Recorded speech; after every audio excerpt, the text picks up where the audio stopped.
Hello everyone. In this video we will learn how to import data from SQL Server database in Power BI. In the subsequent examples I will be taking up other databases as well, but for now we'll just look at SQL Server. So I've got the SQL Server Management Studio open here with me, and I've got localhost, and this is the database. So I've got AdventureWorks DW 2012. I've got the Power BI desktop. You go to the Home tab and you go to Get Data and you click on SQL Server.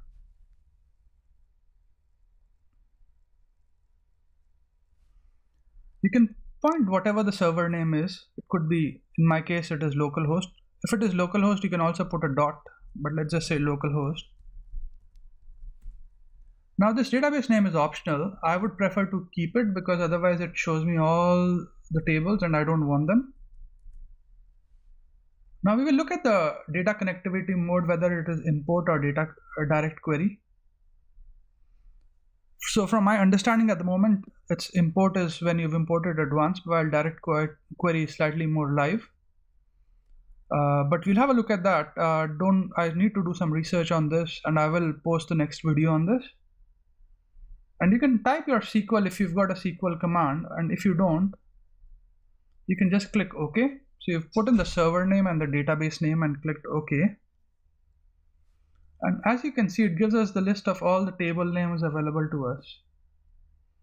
So for this one, I will choose dim date. I will choose dim customer. I will choose dim geography. And I will choose the fact internet sales table. And you can see here that it is generating a preview. So if we wait long enough, we will see a preview of the data. So it's for all the tables. You can, and then you can click edit or you can click load. Edit will take, so let's say we click edit. It takes us to the Power Query. So you can see it has opened another pane for Power Query with all the tables, and then we can transform the data as we want to. I'll just click close and apply.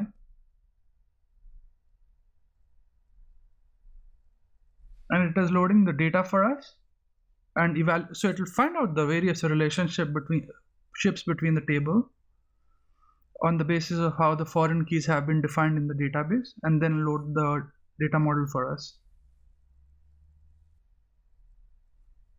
So once the data has been loaded, these tables become available to us. You can also look at the data model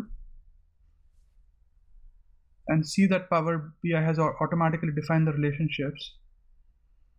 For dim date, it has multiple relationships with the fact internet sales because there's order date key, ship date key, and so on.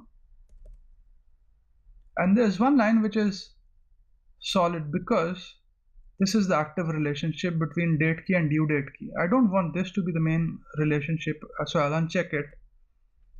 Click OK. And I will just make the order date key relationship to be the primary one and click OK.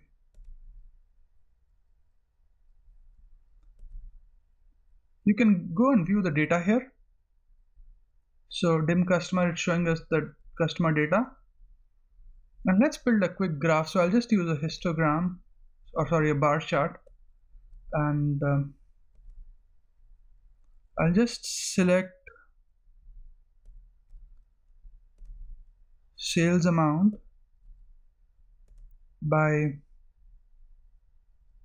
calendar year. I don't want calendar year in value. I'll just put it on the axis. And you can see we've got a histogram, bar chart. So just to wrap this up, in this video we learned how to connect to a SQL Server database and get data from that. As a follow-up item, I will be posting a video on direct query versus import. So stay tuned for that. I hope you enjoyed this video, and thanks for watching this video. If you enjoy what I'm doing, please do subscribe to my channel. Thanks.